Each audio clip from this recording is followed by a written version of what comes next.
Meet Christabel Odeey Essiet, the visionary artistic director and CEO of Label Arts, a passionate educator, multi-talented dancer, and dynamic entrepreneur.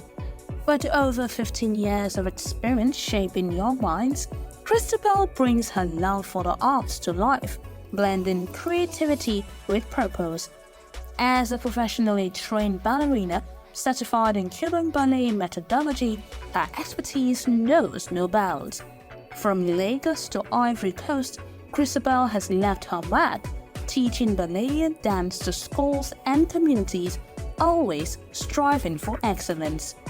But it's not just about dance, it's about impact. Christabel's mission is to inspire children, to guide them on a journey of self-expression and discovery through the power of movement.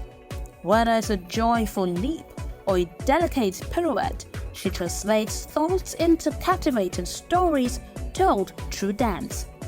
Join us as we go through Christabel's journey as she transforms lives, one graceful step at a time.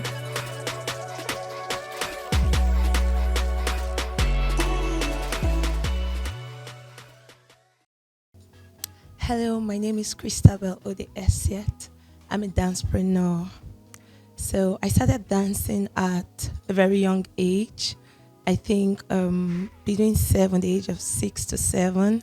In primary school, when we had all this choreography and the rest, I was always part of the choreography thing for the graduation ceremony, Christmas parties, whatever it is that had to do with dance, I was always involved. Moving on to secondary school, from junior secondary also, I was still dancing. There was a time in my school where I was supposed to go for a dance competition, and among it was only SS3 that were in that dance. I was the only person from JSS that was in that dance. Why? Because I was really good at it. So I built that talent. I just love dancing. And my mom used to tell me that when I was a baby, once I hear music, I start shaking and I start dancing. And I was like, okay, it was inborn. So I just knew that I had a passion for it and I loved it. I think it was more than just a talent. It became a habit. I could just be moving on the road. When I hear music, I start dancing. My friends would just kick me out. What's that? You're dancing. And it's just, I love it. I love to dance. It's what gives me happiness, joy. And moving on to university. Yeah, the university. I joined a dance group. It's called Soul Quest, YWAP, Youth with a Purpose. So the dance arm is called Soul Quest, which I've traveled to almost all the states in Nigeria to dance. Then we minister. Definitely, it's a gospel group. So I've gone to a lot of states where we had dance competitions. I've had dance competitions. I think it was dance competition I had with 11 boys. I was the only girl and I won. Then in the university. So I knew that I started reaching out to schools. Back then in school, I knew that, okay, I can actually be getting little money out of this. So then in school, I would go to schools, maybe drop a proposal, tell them that I can teach, I could dance and everything. So I would teach the children. At the end of the term, I get paid at least little money that I could use for my upkeep and the rest. So that's how I started earning from dancing. I started, I've forgotten the name per se, but a small dance school where I was training children. I started a small dance school where I started training children, and it was moving. It is back then in Benue. This wasn't so pronounced in Benue. So I started teaching children. I'll go to school, I'll come back, I'll teach children. Even in the university, I studied French. So when we came to French language village, there's what we call like a social night where all the universities in Nigeria that in French language village, they get to dance. And among all the universities, I danced with, I think there were more than 12 to 15 universities, if not more. I came out the winner. I came first from the whole dance competition. And it's something that I really love, and I have grown it to become a business. Yes, and from there, it's been upward. So in 2017, I went to Ivory Coast, Abidjan, to stay with my sister. So I visited some dance studios there, and I visited Art Academia, where I saw something that, oh, I could bring this to Nigeria. I loved it. They had a space.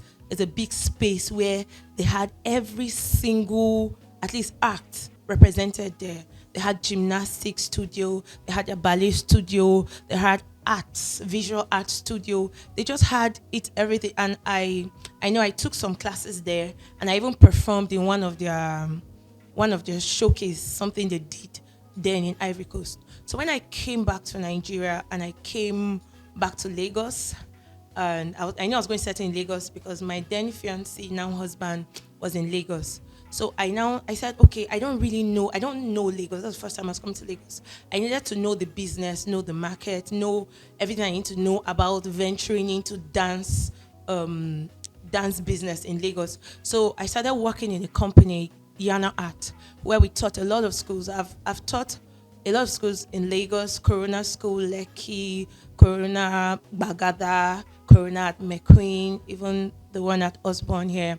I taught a lot of schools, and I taught a Lagos State Preparatory School. I taught ballet in all the schools. So that process, I was learning the art of dance as a business. Learning the art of dance as a business, and I really learned a lot from that. So during COVID, I resigned, and I think it was timely because COVID came in and we didn't work. There was no work. So I resigned my job, and I was still hoping and saying, okay, what do I do with this now? So I started a free class in my area, Gudu. I started the free class. I started with my living room, but my landlord wasn't so comfortable with it. So the next house beside me was it was a completed building, but they had evicted all the tenants there, and I think they wanted to renovate. They sold the place out. So I went to the caretaker. I was like, sir, please, can I use this place to just teach children? Children are home. I just want to bring neighbors around, their kids, just train them for this period of time. So I started with those kids, and it was really an amazing time. We were having classes Wednesdays and Saturdays, and I was teaching. And my daughter, I have a daughter, and she was like 1 year, 2 months then, and they were all in the class, and I saw growth. That was the time that I knew that it's not, you can actually build this talent. There were some very stiff children, that at the end of the 3 months training, I could see how flexible those children were. Sometimes when they're doing some things, I'm looking at them like, no, this is a dream. Actually, this can happen. It just showed me that consistency, it actually pays. So I started training those children and everything. That was about June, yes. So in September, they wanted to start working in the house and everything. So I had to go to a gym. I spoke to the woman, and she was like, okay, why don't we do it? Scratch my back, I scratch your back. So what I do is that she gives me her space on Saturday. Then I come to teach some of her gym people dance, like stretches, aerobics, and I was like, wow, that's nice. So she now gave me the space. So now, when you start something free and you now want to put in a token, I put a token of 3,000 naira monthly, 3,000. These parents did not pay nothing, but I know I had this dream. So I would take these children to the studio. I would charter keke, put all of them in there, take them to the gym, teach them, put them in keke again, and bring them back. It was happening because I think I was building an audience. I needed to put my work out. So I think that's what I was building that whole time. And I think it paid off. It paid off because at least I had what I could show.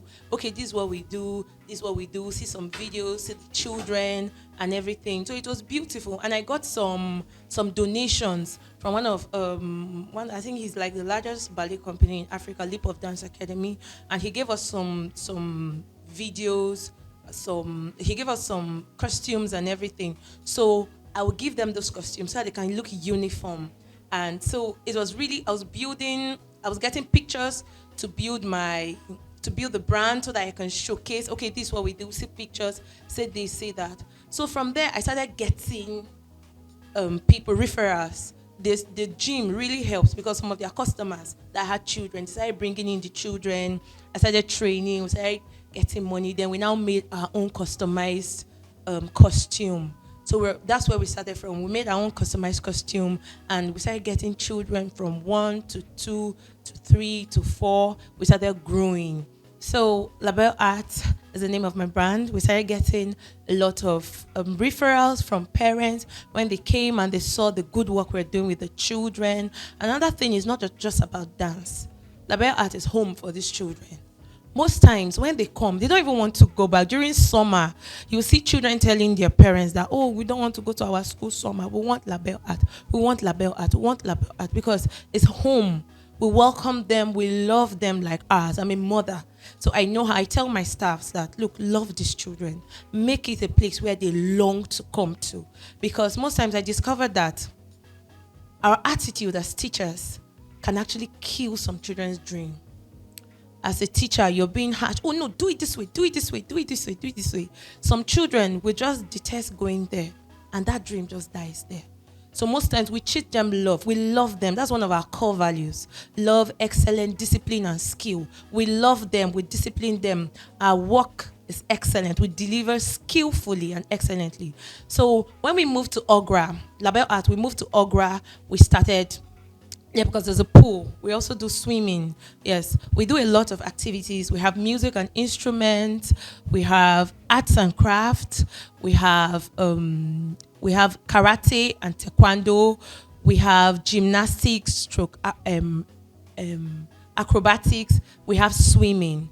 So a lot of children come because I diversified. And let me say, I think I'm the first to train children, at least in Nigeria, children. I had to diversify because I saw most of my colleagues, they were just doing dance, just dance. And I discovered that it's not every child that wants to dance. Some children want to do coding. We do coding too. Some children want to do coding. Some children want to swim. They want to learn swimming. Some children want to do karate.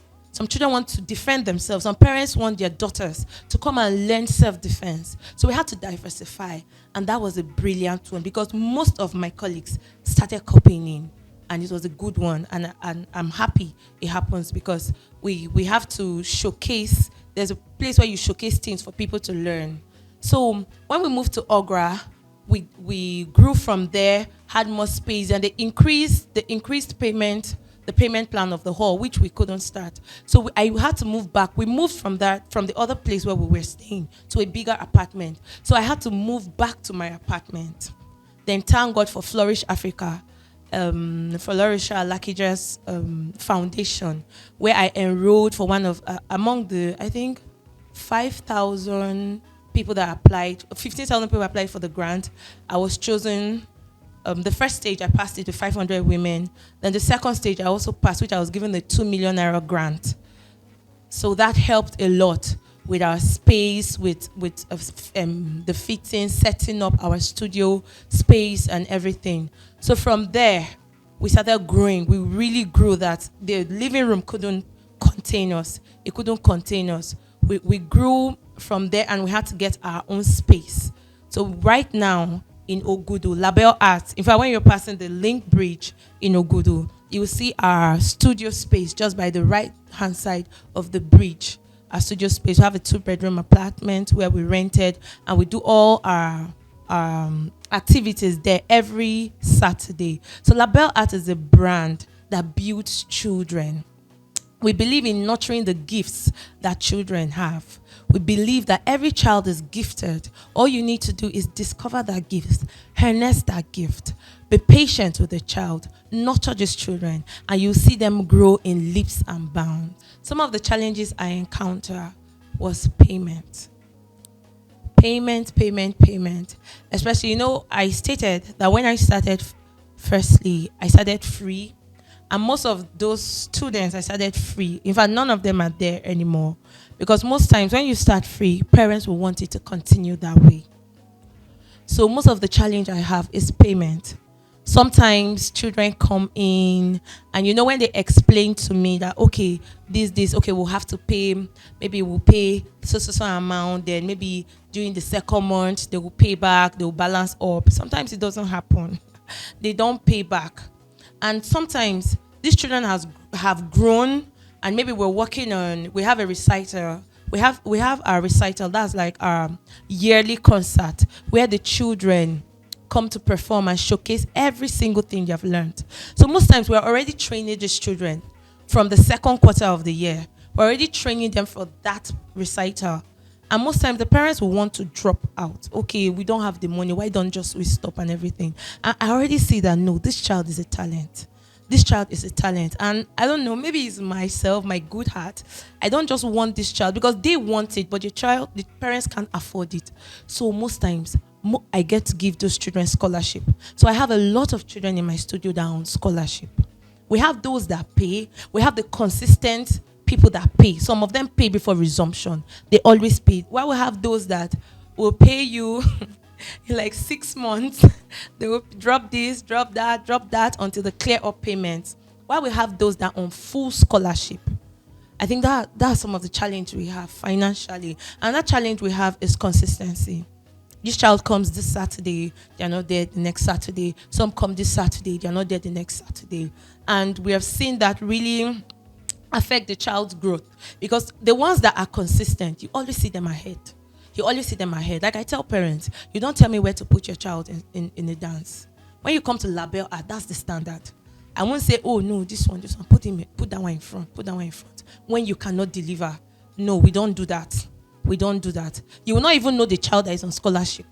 All of them, they are equal. We love them equally. And label art, we also teach in schools. We teach in different schools around Lagos. One of the things that really blew my mind in running label art was when I won the Flourish Africa grant. I was really grateful because I knew the step up it gave my brand. I knew the step up it gave label art. We're able to buy all the musical instruments. Every single musical instrument, we're able to floor our studio, and it gave us that class. You don't just come and see tiles. You come to our studio, you see the mirrors, you see our instruments. In fact, when we post pictures, these people have everything. Oh, they have keyboard, they have drums, we have guitars. We bought like 2 guitars, keyboards, 3 keyboards. It gave us a total. It was like a rebirth. And it really blew. That was one of the wow moments we had. And during our last recital, because the previous recital was really not, it was on the low key, but the last recital is like we didn't double. I think it was 4 times what we did the previous year. So it was like, oh God, I'm grateful for growth. Hi, Christabel. Hi. It's a pleasure to have you here. Thank you so much. You're welcome. So I've seen all the wonderful things that you're doing with children, and it's so amazing to see. Honestly, working with children can be so daunting sometimes. So I'm just wondering, how were you able to get the kids to do all that? I think, first of all, you have to be passionate about it. Right. If not, you might have the talent, but you can't transfer it to the children. So the passion comes in first, and training also. Like I'm trained, I'm a professional dancer and dance teacher, so I'm trained. So I think that's it. Awesome. So how do you get the kids to come to you? Do they apply somewhere or do you scout for them? Yes.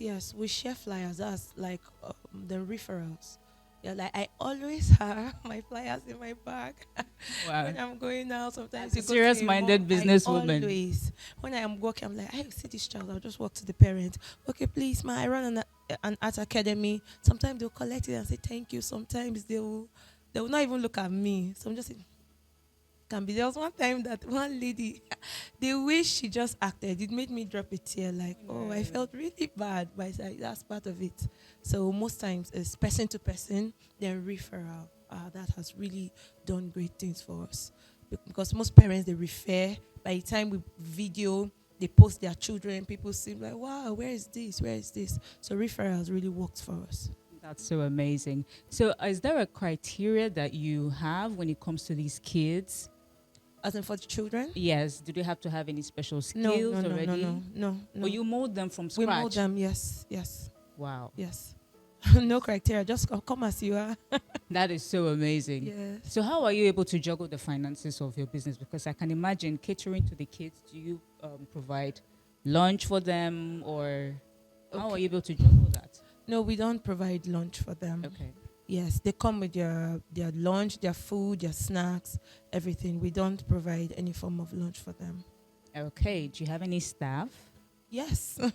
Wow. Yes, I have a lot of them. We have different activities. So every activity have their own instructor. Yes. Hey, so Label Arts, how are you able to put together your staff strength, your expenses in the harsh economic climate that we find ourselves in now? How are you able to still thrive in the face of it all? Okay, the children pay. Yes, parents pay. We have different prices for different activity. I think our music is the highest. Yes, so children pay. You pay per activity. So parents can choose, okay, I'm coming, okay, I can just afford only ballet. Let my child do only ballet. But sometimes when they come and they see other activities, the way they will disturb their parents. Right. But some parents like, please, that's what I can afford. While some, okay, just add this up. So every activity has its own price. Yes. We don't combine it. There's no package like that because that will be, and they can't do all the activities. That's just the truth. You can't do all the activities at a time. So most times, maybe for this quarter, but I prefer you do one activity for at least a session. That's where the growth comes in. You can't come, okay, this quarter I'm doing ballet, next quarter I'm doing music, next quarter I'm doing karate. So when it comes to, okay, our recital, you want to showcase it. It's half baked. It's not full. So we at least stay in one activity and grow with it, at least get the skill, get the knowledge before you can. So at least, at most, for the studio classes, because we have studio classes and we have our swimming classes. So at least for the studio classes, not more than 3. Impressive. Yeah. Impressive. So for your operating expenses and your capital expenditure, can you just walk me through it? Because I'm really curious how you're able to do it. Um, for our expenses, from the money that comes in, we're able to at least pay our staff and run like toiletries, other things that we need, generator, light, other expenses that we need. That's where we're able to run the studio from that. I do other businesses too. Okay. So most times, So inflow comes in from other businesses too.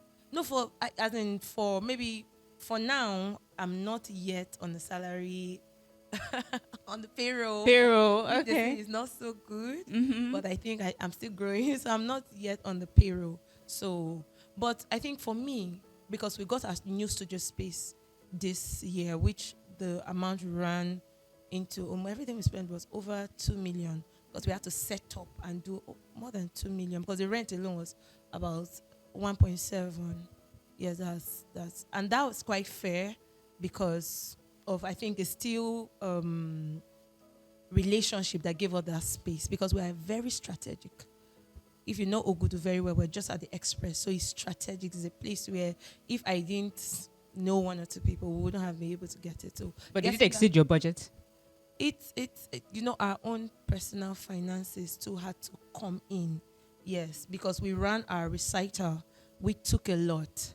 Yes, we spent most of the company what we made from there on our recital. But like people ask that, why did we spend so much? But we know why we did it, because the parents were wowed. Like, what? Some parents, like, because then we charged them just about 15,000 naira for the recital. But when they came in and they saw the hall alone, the stage, the costuming, they were like, no, this could not have done it, because we had to invest. That's part of the investment. Like now, when we show our videos out, they are wild because we invested that in it. So basically, we run from the revenue we generate from the school, and also we still put in our finances because we're still a growing company. I like that. I like that the fact that you mentioned that the recital was more like an investment. Yes. Yeah. So, are you seeing any proceeds from that investment so far? What's your profitability like? Yes, it created visibility. It created visibility when they, like, now at least label art, at least in our own terrain, label art, Miss Bella, we've created that visibility. Then also, I think it gave us more content for our social media ads and the rest. It gave us more content, and people came. Parents invited friends that they recorded the recital, children performing as they posted people. So we got a lot of children came in more from as a result of that recital. Oh, that's very impressive. So, do you generate revenue from your social media presence? Not really. No. It's not monetized yet, No, it's not. We're still building it. but do you consider that as another source of revenue for yourself? I've not really thought of it. I think you I've should. not thought of it. I think you should. Okay. That's another channel. Okay. All right. So, for your investment activities, do you consider scaling your company? Yes, why not? We do. We are considering, but I don't know how. I don't know if to call it a long term thing, but we want to open other branches because most people call me, "Oh, you're too far." I have some people coming from Ikorodu, and most times I really feel for parents. Yes, because it's quite a lot on them, but they want it and they don't have it there. Do you get? Do you have a boarding facility? No, not yet. Not yet. Not yet. So we want to get at least some centers in maybe Ikeja, Ikorodu, Ikoyi, Lekki, at least 6. We're working towards that, but for now we just have one. Okay, so considering these extra expenses, are you looking to other avenues for financing it, Probably like loans or loans. I'm or not are you really banking good on goodwill investments from other people? Yes, goodwill investment and grants. Okay. Yes, I love grants. Yes, I think that's better. But loan, I'm not really. Not really sure. No. Going into loans. I don't know. Maybe I don't really have an understanding of how it works and everything, but I just feel like it kind of puts pressure. Pressure. Yes, Well, pressure. most people feel that it puts pressure, but sometimes, like I say, it depends on how you see it or how you are approaching it. Okay. If your business is very profitable and you know that you are able to repay that loan, it's a big boost for you. That's true. It's a big boost for you. That's true. So if you're considering that, that's also good. Okay, maybe I'll look into it. But you're the first that mentioned it. I've never really thought about it. But Yes. oh, that's awesome. That's good. So for your daily running for the staff and everybody, your expenses, does it fluctuate or is it the same every day? Do you cater to your staff, food and all that, or is just their payroll? Okay, their payroll and transport allowances. Transport allowances. Yes, especially for those that work in schools. Oh, okay. Some of them are also teachers. Yes, they teach in schools. As we go to teach, we do club in schools. Okay. Yes. So Interesting. transport allowance because this week you might be in Surulere, tomorrow you are in Magodo, next tomorrow you're in Ikeja. So and especially with the cost of transportation right now is really taking another toll on us. All right. Yeah. All right. So what do you like the most about your company so far? The children. Mm-hmm. The children, seeing them grow, seeing them, I didn't have this opportunity. Yes, growing up. And I think that's one of the major things that pushed me into it. I studied French. I'm not doing anything with my certificate. I am teaching, but the good thing is that ballet terminologies are in French. Yes, so I easily flow with them. When we are Give me an teaching, example of, because I don't really know much about ballet. I only see ballet. the beautiful dance. Yes, so when we're teaching, like we say, do a tendu battement, devant, à la seconde, derrière, plié, rond de jambe. We go relevé, élevé. So all these are terminologies in ballet. If you don't know it, and if I'm here with my students, I'm saying it, they're doing it. Even the smaller ones, they are doing it. Yeah. Do they pick up on the French syllables there? As we teach them, they pick it up. They already know it. When I say plié and one person is doing tendu, I say, no, that's not a tendu, that's a plié. Grand plié, you see them doing it. Why? Because I'm professionally trained. Yes, so I know how to. Yes. So that's another thing. And sometimes parents don't know. People go to schools. Like when I go to some schools, they already have a ballet teacher. And sometimes when you see what they are doing, it's worship dance. Permit me. And most times, parents are looking for, schools are looking for cheap options. Cheap, okay, we're charging 7,000 per child, and that person comes with 2,500. Definitely, some schools will want to go with it. Yes, and that's another thing. That's one of the, but that's schools. That's another challenge we're having, because they collect so much but pay us very little. A school can charge per child 30,000 and pay the instructor 5,000 per child. Wow. Yes, they pay very little. So say you're using their children, their facilities. So that's another challenge on the school aspect. Yes. So for now, for us teachers, we give them, but we come in, we support them in whatever way we can help them. Yes. Maybe sometimes they have a health challenge and they need financial assistance. We're always there for them. One of our core values is love. So we love both our students and our staffs. So you don't mind if we have other students from other schools, even though they have ballet lessons over there? Yes. A lot of time, because parents will say, "Oh, what you're doing in Label Art is not what we see in their school." So some will pull them out from school presentation, from school club, and bring them to Label Art. But the schools where I teach, they leave them there, because it stands as an added advantage for me. If you're in my studio and you are in my club, if I'm taking your score and you're in my club, you get to shine. Why? Because you're taking extra classes in the studio. So it's not something that, because I say, okay, no, you come and stay in front because you're in my studio. No. It just happens naturally because you take more classes than them. So Impressive. So are there any challenges you've encountered so far? Any challenges currently? the challenges we had, like I said earlier in my that payment plan for parents, and it fluctuates. Payment fluctuates. Most times I have some very stable parents that before they even the child resume, they pay and everything. But most times some parents, you have to send reminders and reminders and reminders. And knowing that, I actually applaud parents that allow their children to do extracurricular activities, especially not in school, still bringing them out. That means they really see the gifts in these children and they want to harness it.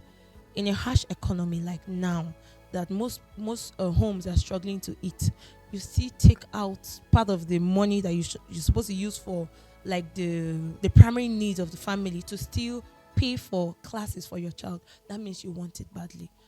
And that's why we give them 100%. We give them our all, teach them everything that we know about the art. So I think that's just the challenge. Payment plans, parents, not that they don't want to, they do, but most times it's a bit, finances are shaky. So Okay. yes. That's very impressive. I like the fact that you've settled your location, your payroll, everything's going smoothly. Well, we all have challenges at our businesses. Yeah. This might just be yours, which can also be solved. Yeah. You can draw up a payment plan or a payment schedule for the parents. Those who you've recognized cannot pay at once, they can pay in installments if you consider that. So thank you so much, Christabel. It's a pleasure to have you here. Thank you. And I do hope to see you at the top. I want to see those skills shine on a global stage. Yeah. Thank you so much. Thank you too.